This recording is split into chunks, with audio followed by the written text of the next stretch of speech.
syndicat libre de la magistrature et le syndicat autonome de la magistrature sont en grève depuis le lundi dernier.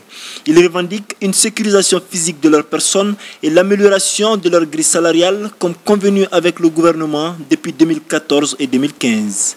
Nos points de revendication sont de deux ordres.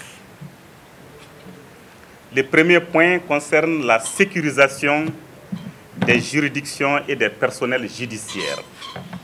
C'est à ce sujet que je disais que nous étions en grève parce que nous y sommes poussés par l'insécurité. Le second point concerne la relecture de notre statut avec la revalorisation de la grille salariale. C'est au sujet de ce point que je disais que nous étions en grève parce que nous y étions poussés par la précarité. Après plus de 3 ans d'attente, des résultats obtenus à la suite des négociations avec les autorités sur leur sécurisation, notamment dans le nord et le centre, et la revalorisation de leurs salaires, les deux syndicats, d'habitude distants, se sont rapprochés pour mener une lutte commune. Nous sommes résolument déterminés à agir ensemble, à regarder dans la même direction, à gagner ensemble, puisque la défaite est exclue de notre vocabulaire.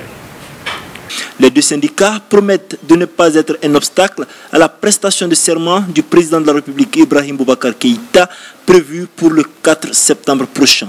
La prestation de serment, ce serait au niveau de la Cour suprême. Même hier, on était à la Cour suprême, on a rencontré le président de la Cour suprême, mais il n'a jamais été question de saboter quoi que ce soit. Parce que nous pensons que l'État est une continuité et on ne doit pas empêcher les structures de l'État de se mettre en place.